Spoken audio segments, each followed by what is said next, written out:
अच्छा जी, we have to move on. और हमने आपको बताया था कि आज पीटीआई का एक एहतजाज, 3 शहरों में एहतजाज की कॉल दी हुई है। फैसलाबाद, मियांमारी, बहावलपुर। वफाकी वज़ीर बैनुल सूबाई राबता राना सनाउल्लाह साहब हमारे साथ मौजूद हैं। ज़ाहिर है हमें मुख्तलिफ शहरों से पता भी लग रहा है कि कंटेनर्स बहुत हैं, पुलिस नफरी है। राना साहब, तहरीक इंसाफ ने एक एहतजाजी तहरीक शुरू कर रखी है, 2 जलसे कर चुके हैं, पिंडी में एहतजाज कर लिया, आपके शहर फैसलाबाद समेत 3 शहरों में एहतजाज की कॉल आज है, फिर डी चौक जाएंगे, लाहौर भी जलसा करेंगे। ये सारी पॉलिटिकल एक्टिविटी ही है सर्टनली। तो फिर मुस्लिम लीग नून या पंजाब हुकूमत इसमें क्यों रुकावट बन रही है? पीटीआई ने ना तो हुकूमत में एक सियासी जमात के तौर पे अपना रवैया अपनाया और ना ही अपोजिशन में। तो वो उनकी कोई पॉलिटिकल एक्टिविटी आप देख लें कि जिस दिन वो हुकूमत से बाहर आए हैं उनके ख़िलाफ़ अदम एतमाद हुआ है, तो उसके बाद उन्होंने पार्लियामेंट का बाइकआउट कर दिया। उसने उसके बाद कभी शॉर्ट मार्च, कभी लॉन्ग मार्च, कभी इस्लामाबाद का गिराओ, कभी पिंडी का गिराओ। तो उसके बाद उन्होंने असम्बलियाँ तो हुकूमतें तोड़ दी। तो उनका जो है ये रवैया जो है वो कतई तौर पे सियासी रवैया नहीं है। और ये भी जो वो कर रहे हैं इस वक्त, ये कोई उनकी पॉलिटिकल एक्टिविटी नहीं है। वो इस मुल्क में वायलेंस चाहते हैं, इस मुल्क में अफरा तफरी चाहते हैं, इस मुल्क में अनारकी चाहते हैं। और स्ट्रीट वायलेंस के लिए वो ये हरबे इस्तेमाल कर रहे हैं कि किसी न किसी तरह से उन्हें कोई ऐसा इंसिडेंट जो है वो मैसर आए जिसकी बुनियाद के ऊपर जो है वो फिर इस तरफ अपना जो है वो बढ़ें, मुल्क में फितना, अफरा तफरी और इंतशार फैलाने के लिए।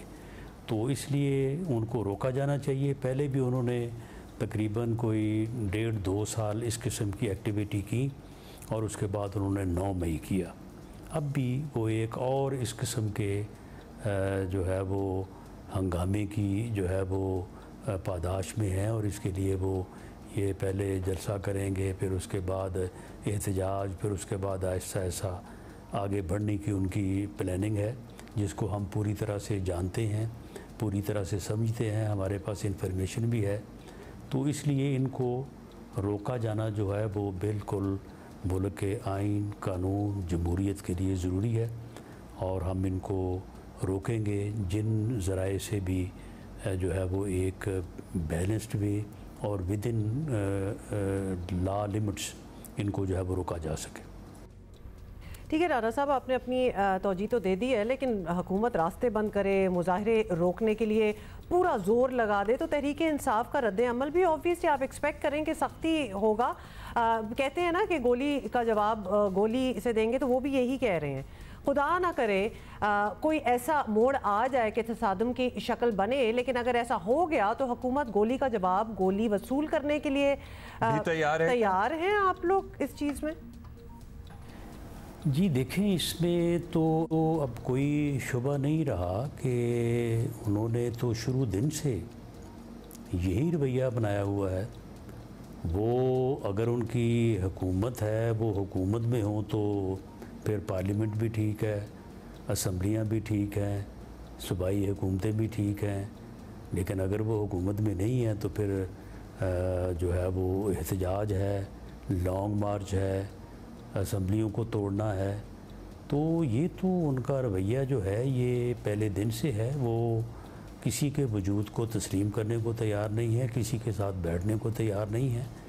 तो उनका ये रवैया जो है ये किसी तौर पे भी किसी जमहूरी मुआशरे में जो है वो बर्दाश्त हो ही नहीं सकता, इसको अकोमोडेट किया ही नहीं जा सकता।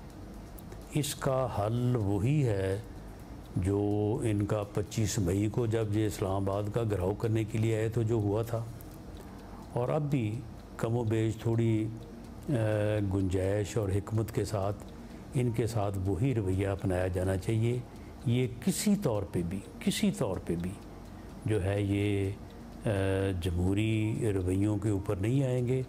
इनका ये मकसद ही नहीं है। इनका मकसद ही ये है कि मुल्क में अफरा तफरी हो, मुल्क में अनारकी हो, हंगामा आराई हो, और मुल्क को ये हर तरीके से रोकना चाहते हैं। मैं ये बात काफ़ी अरसे से ये कहता आ रहा हूँ कि ये एक फितना है और इसका अगर मौसर हल ना किया गया तो ये इस मुल्क और कौम को किसी हादसे से दो चार कर देगा। तो इसके मौसर हल की ही ज़रूरत है। इसी में पाकिस्तान की और हमारे डेमोक्रेटिक कॉन्स्टिट्यूशनल सिस्टम की बका है। अच्छा राना साहब, एक तरफ तो ये, दूसरी तरफ मुल्क की आला तरीन अदालत में जजों की तकसीम वाज़ेह है, बल्कि इख्तलाफात उरूज पर अब तो नज़र आ रहे हैं। ऐसे वक्त में हुकूमत अदालती सेटअप का नक्शा भी बदल देने वाली आइनी तरमीम लाने के लिए कोशा है, तो मसाइल और बढ़ने के चांसेस काफ़ी हैं। एक आध माह तक इंतज़ार कर लेना मुनासिब नहीं है सबके लिए? देखिए, आला अदालतों में जो हो रहा है, जिसकी आपने भी बात की है, यही इस मुल्क का मसला है। इस मुल्क के मसाइल को ज़्यादा गंभीर करने में इसी का जो है वो अमल दखल है। आप मुझे बताएं कि अगर पनामा में जो है वो मियाँ नवाज शरीफ को जिस इंतहाई, यानी जो है वो, अब क्या लफ्ज़ मैं इस्तेमाल करूं, कि जिस तरीके से उनको नाहल किया गया, पाकिस्तान जो है वो मुआशी तौर पे जो है वो दोबारा से ट्रैक पे आ चुका था। तो ये सारा कुछ किसने किया? इस्टेब्लिशमेंट ने भी किया, लेकिन इस्टेब्लिशमेंट का प्रोजेक्ट इमरान खान ही था ना। तो इसको परवान चढ़ाने के लिए जो है वो अपना कंधा किसने पेश किया? इंसाफ के जो है वो तराजू को किसने जो है वो बेईमानी से, बददियानती से जो है वो अपने सियासी और ज़ाती और ग्रोही मफादात के लिए जो है वो इस्तेमाल किया। और अभी आपके सामने है कि किस किस्म के जो है वो फ़ैसले हो रहे हैं। आइन की तशरीह की आड़ में जो है आइन को रीराइट किया जा रहा है, यानी पार्लियामेंट के हकूक़ को भी जो है वो ऑक्यूपाई कर लिया गया है कि आइन भी हमने ही बनाना है। कानून अगर पार्लियामेंट बनाए तो उसको भी हमने जो है वो स्टे कर देना है, उसको कलअदम करार दे देना है। तो ये जो रवैया है, और ये पिछले 70 साल से है, क्या इस मुल्क में जो गैर जमहूरी, गैर आइनी जो है वो होते रहे हैं काम, ताले अज़मा जो इस मुल्क के ऊपर कब्ज़ा करके 9-9 साल, 11-11 साल जो है वो बैठे रहे हैं, किसकी मदद से बैठे रहे हैं? किसने उनको संदेह जवाब? चलिए, आप कह रहे हैं आप बहुत पुराने हैं, इनको ठीक करने की आप कोशिश कर रहे हैं। फिर वो ये भी आपने कहा कि 25 मई को जो हुआ था PTI के साथ, जिस तरह आप जब वज़ीर दाखिला थे मैनेज किया था एहतजाज, अभी भी उसी तरह से करना चाहिए, इसके अलावा कोई चारा नहीं है। फिर जाहिर है उससे मतलब मामला बिगड़ते ही हैं, तो बेहतर तो नहीं हो सकते। और एक ट्राइड एंड टेस्टेड चीज़ हो चुकी है, डिड नॉट वर्क आउट, तो why are we ready to do that again? In any case, लेकिन जाहिर है राना साहब, thank you for your time. या